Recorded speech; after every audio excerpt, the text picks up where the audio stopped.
আমরা পড়ালেখা করি মানুষ হবার জন্য। জ্ঞান আমার মাথায় প্রচণ্ডভাবে থাকলে, অগাধ জ্ঞান থাকলেই প্রকৃত মানুষ হওয়া যায় না। প্রকৃত মানুষ হতে হলে আচার আচরণ, চিন্তা চেতনায় এবং ব্যবহারে এবং পরিশ্রমে, দক্ষতায়, তবেই আমরা ভালো মানুষ হতে পারি। আমাদের যুগ যুগ ধরে যারা মনীষী ছিলেন তাদের জীবনী পড়ে আমরা অনুপ্রাণিত হই, কিন্তু জীবন্ত অনেক মনীষী থাকেন, তাদেরকেও আমাদের অনুসরণ করতে হয়। এই পৃথিবীতে আমাদের চারপাশে, আমাদের পরিবেশে যারা ভালো মানুষ, যারা আলোকিত মানুষ, যারা এই সমাজে অবদান রাখছেন, বিভিন্নভাবে সহায়তা করছেন এবং মানুষকে অন্ধকার থেকে আলোয় ফেরানোর জন্য ঝুঁকি নিয়ে বিভিন্ন কাজ করছেন, তাদের অনুসরণ করাও আমাদের নৈতিক দায়িত্ব। শুধু পড়াশোনা দিয়ে, দাম্ভিকতা, অহংকার দিয়ে নিজেকে ভরে রাখলে চলবে না। আমার চতুর্পাশে যে মানুষগুলো রয়েছে তাদের কাছে বড় বড় উচ্চতর ডিগ্রি না থাকলেও তাদের কাছে রয়েছে অগাধ অভিজ্ঞতা, অগাধ আন্তরিকতা এবং সমাজ পরিবর্তনের অনেক চিন্তা। তো আমরা তাদের সাথে মিশেও আমরা তাদের কাছ থেকে অনেক কিছু শিখতে পারি। শুধু সার্টিফিকেটধারী শিক্ষিত মানুষ হলেই সে আলোকিত মানুষ হবে তাও না। আমি দেখেছি সমাজে অনেক নিরক্ষর, অর্ধশিক্ষিত, অল্প শিক্ষিত কিংবা উচ্চশিক্ষিত, সবার মধ্যেই জ্ঞানের আলো রয়েছে।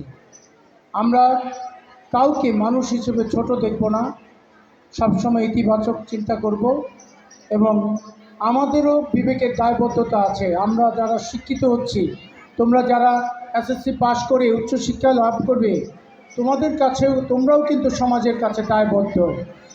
সমাজ তোমাদের কাছে আশা করে এই সমাজকে এগিয়ে নেওয়ার জন্য, কুসংস্কার থেকে আলোর পথে ফিরিয়ে আনার জন্য যারা কাজ করেছেন তাদের মতো আমাদের আত্মত্যাগ করতে হবে।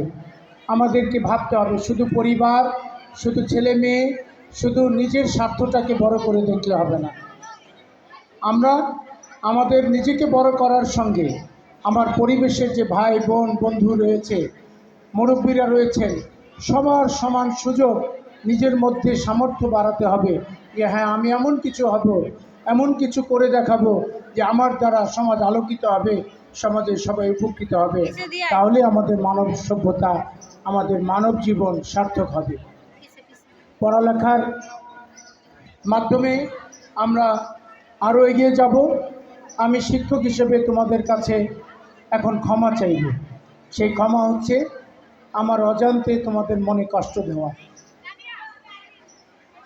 আমার আচার ব্যবহারে, এমনকি আমাদের শিক্ষকদেরও যদি কোনো আচার ব্যবহারে তোমরা কষ্ট পেয়ে থাকো।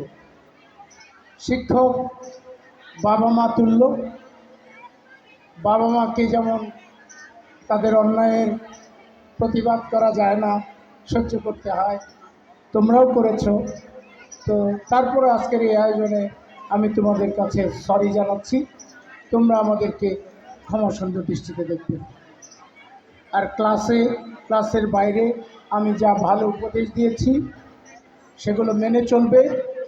অনেক সামর্থ্য থাকা সত্ত্বেও হয়তো ভালো করে পড়াতে পারিনি কিংবা সময় মতো ক্লাসে যেতে পারিনি, আমার ত্রুটি বিচ্যুতি আছে, তো তোমরা সেগুলো ক্ষমা সুন্দরভাবে দেখবে। তোমরা ভালো থাকো, শতভাগ পাশ করো, অনেক ভালো গ্রেডে পাশ করো এবং সুস্থ থেকে সমাজের বিভিন্ন জায়গায় অনেক বড় বড় পদে, অনেক বড় বড় ক্ষমতায় তোমরা এগিয়ে যাও। শিক্ষক হিসেবে আমার তাতেই সার্থকতা। ধন্যবাদ সবাইকে।